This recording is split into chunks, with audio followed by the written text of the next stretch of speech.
When Pat Riley was in between jobs in 1991, he used to... Let me talk about the beyond the within about basketball today. Tell me what you think about Michael Jordan, not Michael Jackson, Michael Jordan and the gambling issue and where you come down on that now in terms of the NBA and in terms of Michael and what kind of problem you think it is or isn't and how much of this you think is too much press.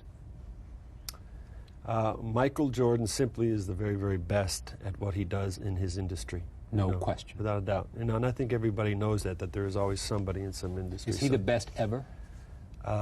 Arguably, he could be. I still think the greatest player of all time is Kareem Abdul-Jabbar because of his longevity. 20 years. Yeah. 20 years of every single night. Michael's been around 8 or 9 years, and if he ever played 20 years, it would be maybe him, but I think greatness is born out of longevity. But arguably from a talent standpoint, there has never been anybody quite as electrifying as him. And now I think he really has developed the attitude of having a winner within. But, the book, The Winner Within... Certainly has the competitor within. Right. It's about cycles. It's about being part of something over a long period of time. And I use the platform that every team has about 10 years before you start with innocence and then there's growth. And inevitably, winning or losing will run its course and there becomes change.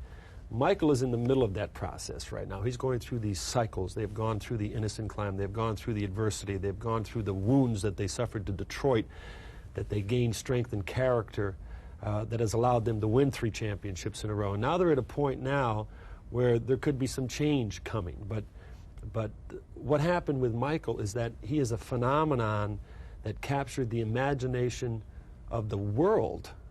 And he is under such a microscope that any kind of normal behavior, like going to Atlantic City, is a normal behavior with a lot of people, we don't ever write about, or playing golf. I mean, obviously the bets that were involved in these things, are one thing, but it's his own personal life. And he has been scrutinized above and beyond, but that goes with the territory there. I don't think... So you find no fault with anything only about in judgment. His gambling?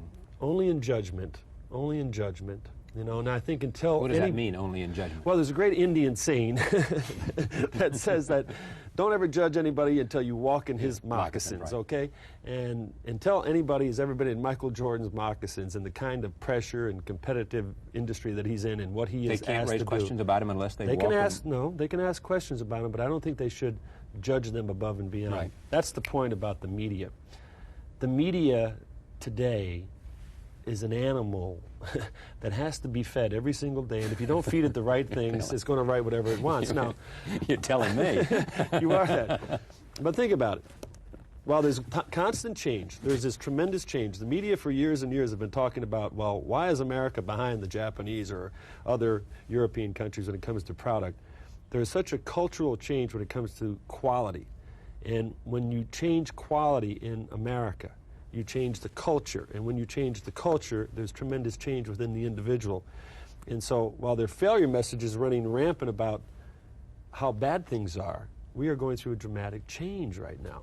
And I know I'm getting off the beaten path when it comes to Michael Jordan, but the media goes above and beyond in its scrutinizing of a guy like Michael Jordan to the nth degree that I think what I heard you saying is that you have some question about his judgment in terms of because of the media, the intensity of the pressure and what signals it might send and how it might be perceived. Double standards. Double standards. Yes, Michael is a double standard. You have to be above reproach. You just cannot put yourself in a position. And he has to come to grips with that notion. Yeah, and I think he does. I think he understands that, and I think there isn't anybody that was more, I think, upset and saddened by the events that sort of led up to this monumental exposure on his part, because he has been an exemplary example for years. For kids on television, in the games. He never ever did anything but sign autographs and do all the right things and had charity events, and so it happened for him. And I think he really got, I think he got a lot of negative publicity that he didn't really deserve. You ever played golf with him? No, I have not. I won't either.